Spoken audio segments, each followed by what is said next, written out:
যে টার্গেট আছে আর কি, যে ক্যাডার হয়ে বিয়ে করার ইচ্ছা আছে। আমি যখন এইটে পড়ি তখন বাবা গ্যাংগ্রিন হয়েছিল। এমনও দিন গেছে আম্মু কষ্ট করে যা জোগাইছে তাই খাইছি।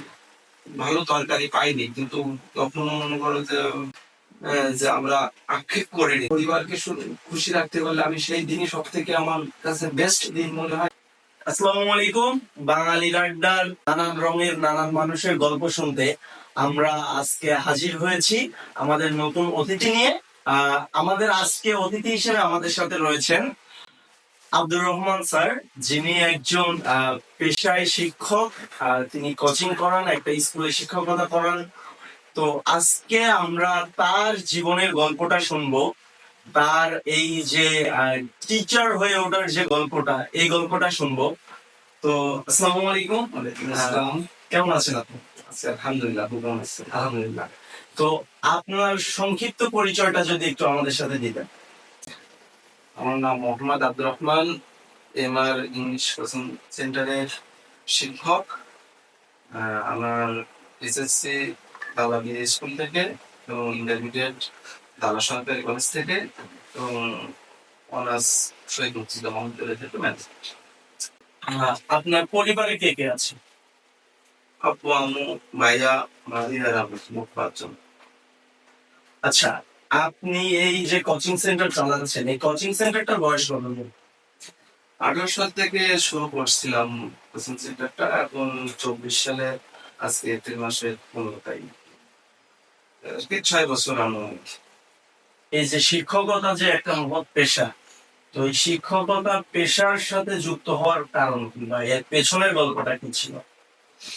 পেছনের গল্প তো অনেক অনেক কাহিনী আছে। তো আমরা আর কি সেটাই জানার জন্য আজকে আপনার এখানে, যে কেন আপনি হচ্ছে এই শিক্ষকতাকে পেশা হিসেবে বেছে নিলেন, বা এই টিউশনই আপনি সর্বপ্রথম কত সালে শুরু করেছিলেন, সেটা যদি আমাদের একটু বলেন। টিউশনি শুরু করছি তো অনেক আগে থেকেই, বাট প্রফেশনাল কোচিং চালু করছে আর কি 18 সালে।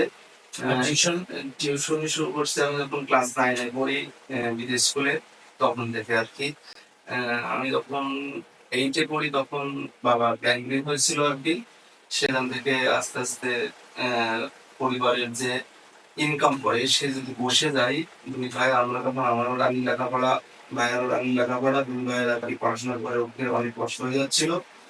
সেখান থেকে আম্মু অনেক কষ্ট করে আর কি আমাদের মানুষ করছে ভাইয়া এবং আমাদের দুজনকে। ভাইয়াও আলহামদুলিল্লাহ চাকরি পাইছে একটা, আর আমি এখন এই দেশে আছি। সেখান থেকে আব্বু আস্তে আস্তে আস্তে আস্তে দেখা যাচ্ছে রোগটা আরো বাড়তে থাকলো। আব্বু যে জমানো টাকাগুলো ছিল, গচ্ছিত ছিল, সেগুলো আস্তে আস্তে যখন শেষ হয়ে গেল তখন আর কি আমাদের পড়াশোনা অনেক কষ্টকর হয়ে গেল।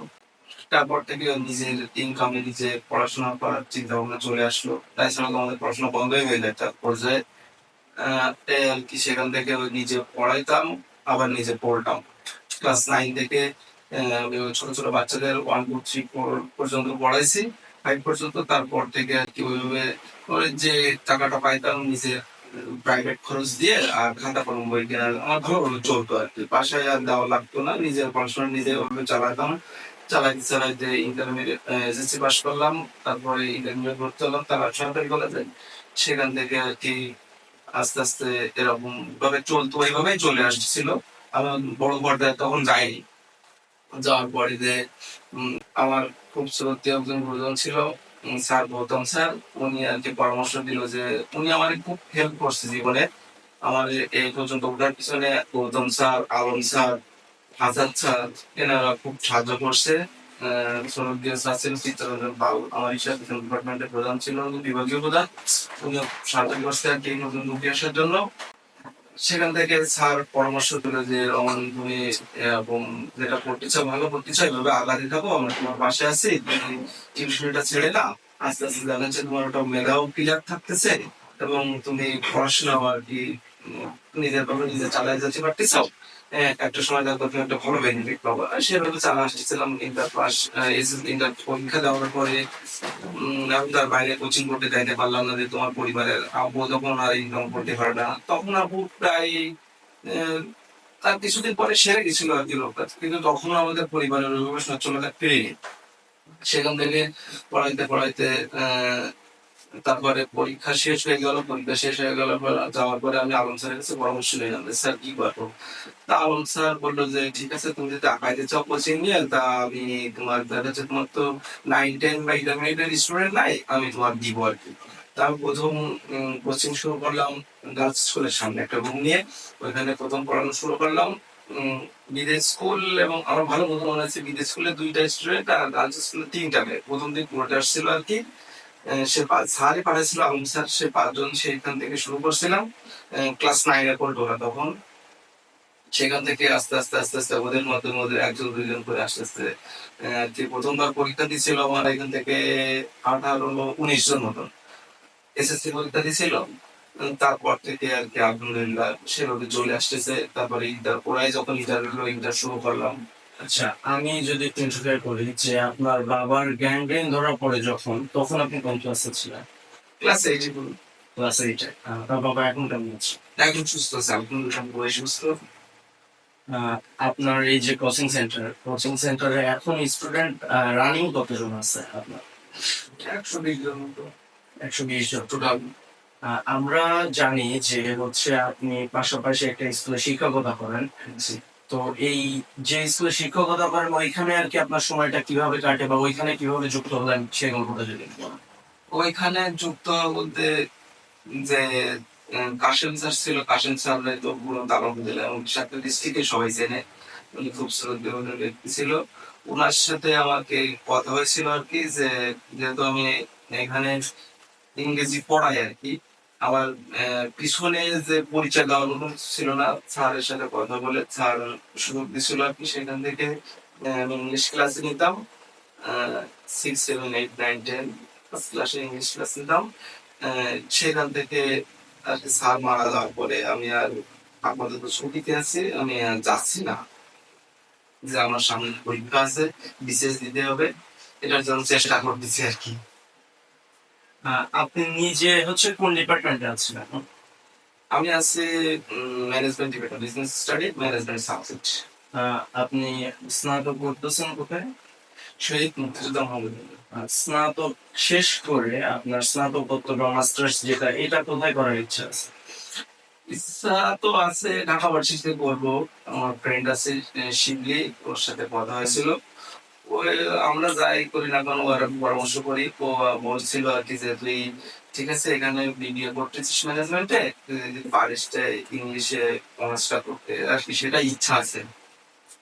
আচ্ছা, আপনি এই যে আপনার বাবার অসুস্থতার পরে আপনি পরিবারের দায়িত্ব নিয়েছেন, তো এই অনুভূতিটা আসলে কেমন যে হ্যাঁ তার মানে এটা আসলে খুবই অতুলনীয় এবং এটা বলে শেষ করা যাবে না। বলে শেষ করা যাবে না এই কারণে যে মন থেকে যে আসলে মনের অনুভূতি কিন্তু বলে বোঝানো যায় না।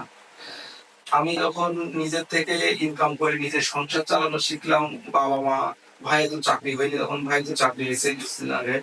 বাবা মা যখন ওইভাবে সংসারে থাকে, আমরা ছোটবেলা থেকে আর কি আলিশান ছোটবেলা থেকে পাইছি। যতক্ষণ বাবা ব্যবসা করেছে, বাবার যখন রানিং ইনকাম ছিল তখন আলিশান পাইছি। তারপরে যখন বাবা অসুস্থ হয়ে গেল সেখান থেকে তো খুব কষ্টে জীবন যাপন করেছি। খুব কষ্টে, যে এমনও দিন গেছে যে একবার রান্না করে 3 বার খাইতে হয়েছে। এমনও দিন গেছে আম্মু কষ্ট করে যা জোগাইছে তাই খাইছি। ভালো তরকারি পাইনি, কিন্তু তখন মনে করেন যে আমরা আক্ষেপ করিনি যে আমাদের এ না হলে খাবো না, এ না হলে খাবো না, এরকম একটা চিন্তা ছিল কখনো যায়নি।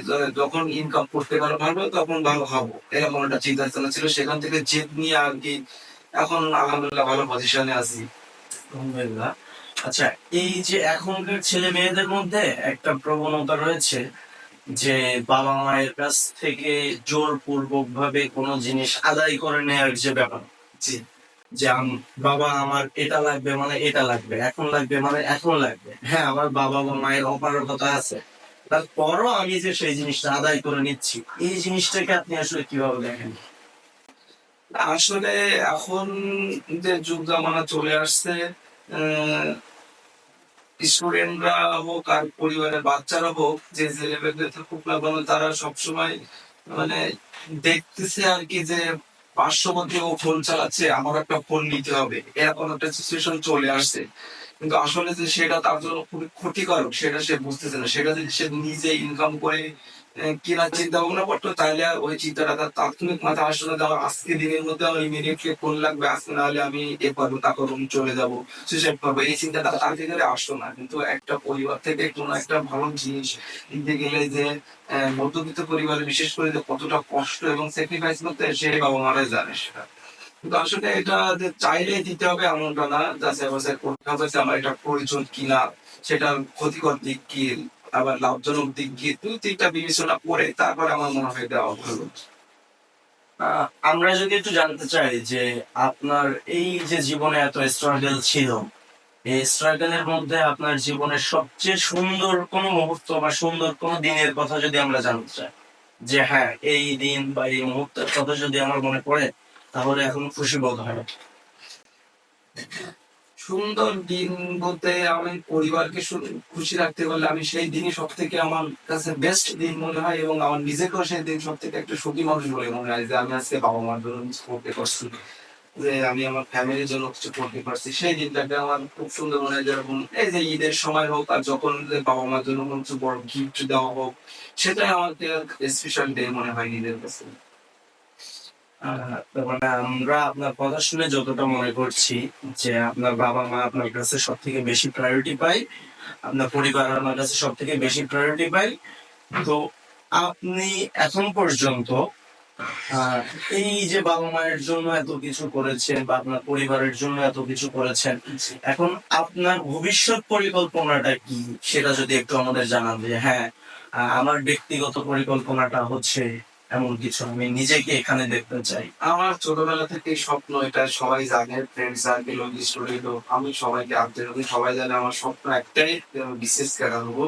এটার জন্য আর কি স্ট্রাগল করে এই পর্যন্ত আসা। আমার বহুত স্বপ্ন, আমি এই স্বপ্নটা আমাকে রাতে ঘুমাতে দেয় না। একটা প্রবাদ বাক্য আছে না যে স্বপ্ন সেটাই যেটা না, স্বপ্ন সেটা না যেটা তুমি ঘুমিয়ে দেখো, স্বপ্ন সেটাই যেটা তোমাকে ঘুমাতে দেয় না।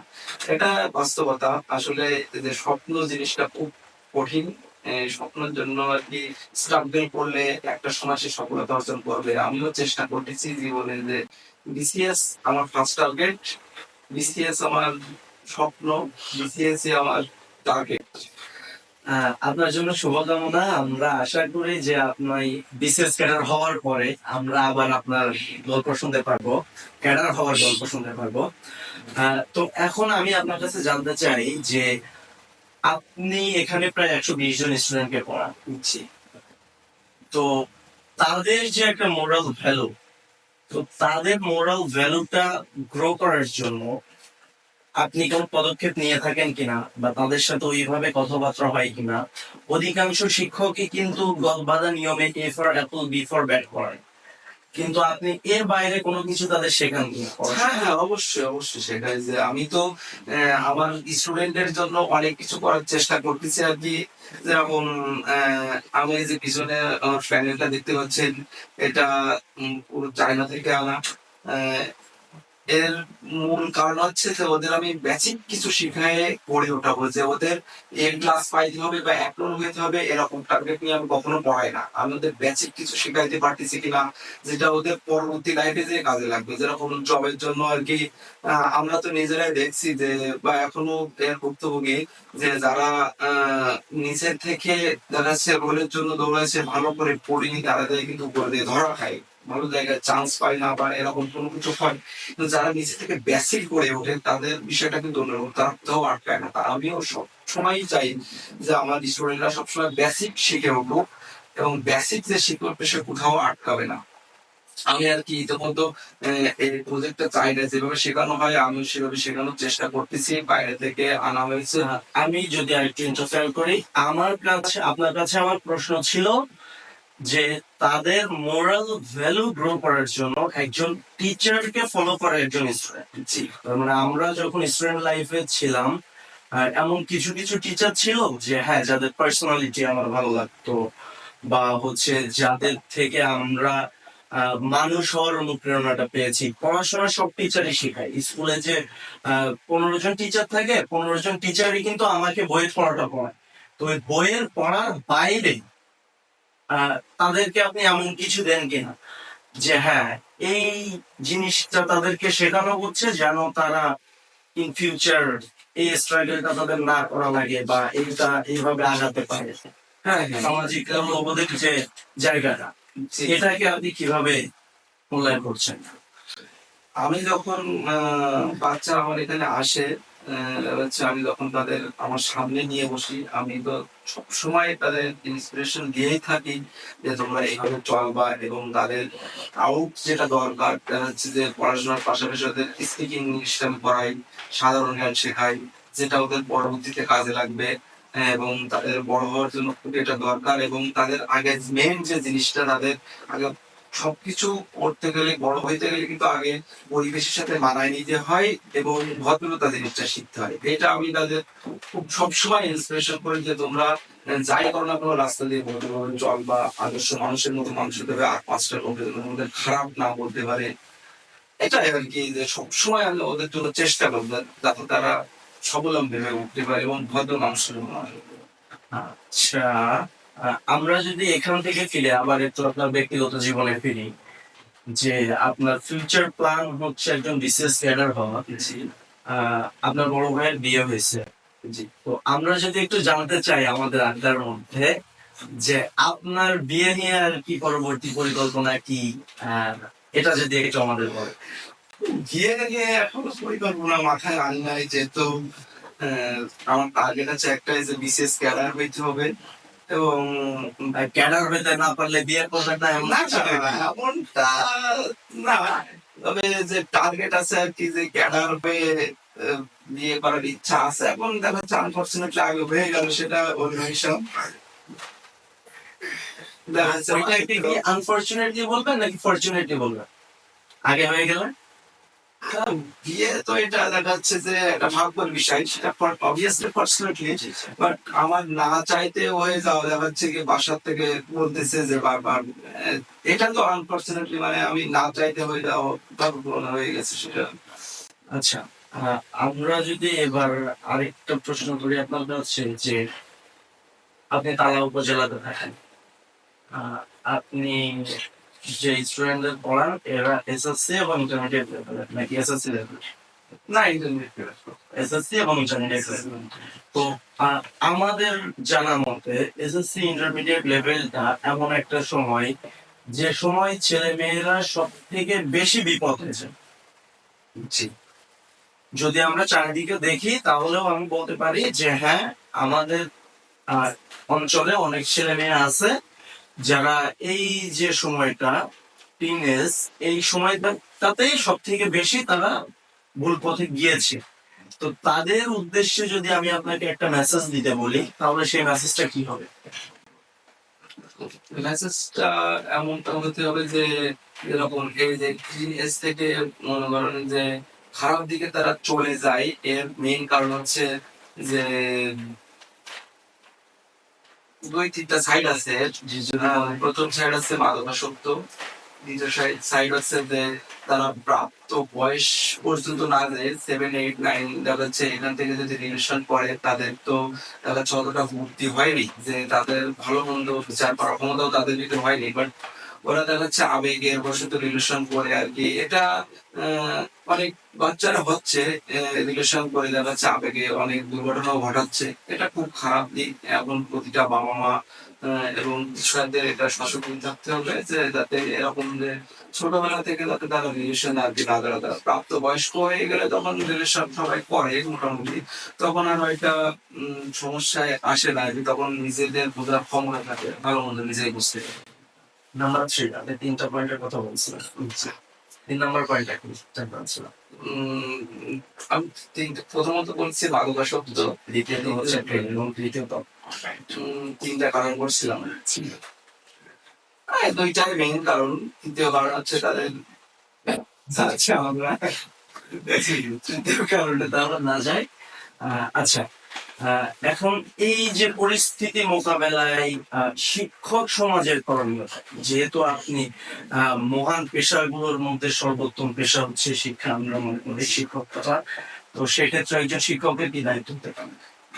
শিক্ষক তো পিতামাতার পরে শিক্ষকের স্থান। শিক্ষক তো সর্বক্ষণ তাদের দিক নির্দেশনা দিয়েই থাকে যে তোমরা এই ভালো দিক, যে তারা একটা দুর্ঘটনা ঘটায় ফেললে দেখা যাচ্ছে যে তারা একটা কাজ করে ফেলছে বা খারাপ একটা সাইডে চলে গেছে, তারে যে মারধর করা যাবে না, তারে মাথায় হাত বুলাই দেবে, বুঝাইতে হবে যে বাবা এই কাজটা করা যাবে না, এটা ভালো দিক দেখাইতে হবে, খারাপ দিক তো দেখাইতে হবে। দেখা যাচ্ছে তারা নিজে থেকে বোঝার চেষ্টা করবে যে ছাত্র যেহেতু বলতেছে, এবং সাথে সাথে বাবা মাকেও সচেতন হতে হবে।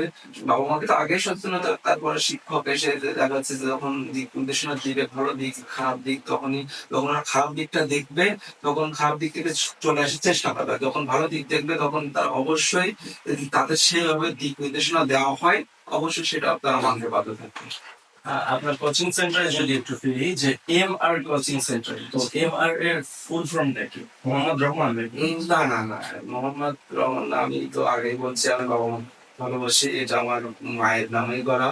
এই এম আর হচ্ছে মাদার রিজল্ট, মায়ের আশীর্বাদ নামে করে যেটা হয় আর কি, মায়ের আরজি, মায়ের ইচ্ছা। আপনি যখন বিসিএস ক্যাডার হয়ে যাবেন তখন কোচিং সেন্টারটার ফিউচার? বিশেষ ক্যাডার হয়ে গেলে তাহলে হচ্ছে কোচিং সেন্টার না থাকার সম্ভাবনাই তো বেশি, যেহেতু আমাদের বিশেষ ক্যাডার হয়ে বাইরে চলে যেতে হয়, তখন যার কোচিং সেন্টার রাখার মতো প্রয়োজন আসতেছে না। যদিও আমি এখান থেকে এটা আমি খুব সর্বোচ্চ পর্যায়ে দেখছি একটা সময়, তখন দেখা যায় যখন আমি এটা আমার প্রয়োজন থাকতেছে না, তখন আর কি আস্তে আস্তে এটা বসে যাইতে হয়, অথবা ভাইয়া আছে, ভাইয়া দেখতে চাই, বা অন্য কোনো প্রেগনেন্ট দেখতে চাই, তাদের জি, বুঝছি। আচ্ছা, তাহলে আপনার কাছে আমাদের শেষ প্রশ্ন, যে আজকে এই যে বাঙালির আড্ডাতে আপনি আমাদের সাথে অংশগ্রহণ করেছেন, তো এই বাঙালির আড্ডা, বাংলার যে সংস্কৃতি, দুদিন আগে বাংলা নববর্ষ ছিল, তো এই বাংলা নববর্ষের যে দিনটা, এই দিনটা কি আপনার কাছে কেমন ছিল, বা এই দিনটা আপনি কিভাবে উদযাপন করেছেন? বাংলা নববর্ষ প্রতিবারই আমি খুব উদযাপন করার চেষ্টা করি, কিন্তু এবার আর অতটা হয় নাই।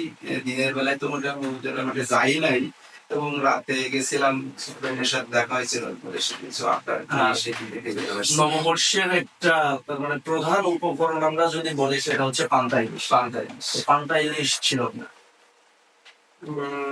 স্টলে নাকি আমার বাসায়? বাসায়?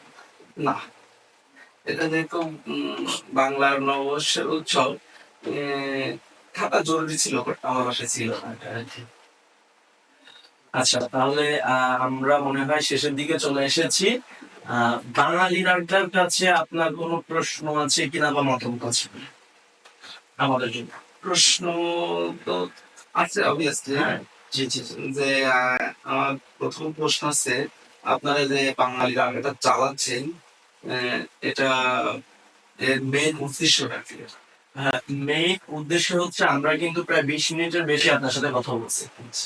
তো প্রতিটা মানুষের জীবনের এমন অনেক গল্প থাকে যে গল্পটা ব্যাক সাইডে থেকে যায়। তো আমরা চাই যে হ্যাঁ, আমরা সেই গল্পটাকে সামনে বলতে, বা আমার গল্পটা মানুষ শুনুক, জানুক, কিন্তু সেই সুযোগটা আমাদের হয়ে ওঠে না। তো আমরা ঠিক সেই জায়গাটা গড়ে তোলার চেষ্টা করছি, যেখানে সাধারণ মানুষ, একজন কৃষক থেকে শুরু করে একজন শিক্ষক, সকলেই তাদের মনের ভাবটা সুন্দরভাবে প্রকাশ করতে পারে।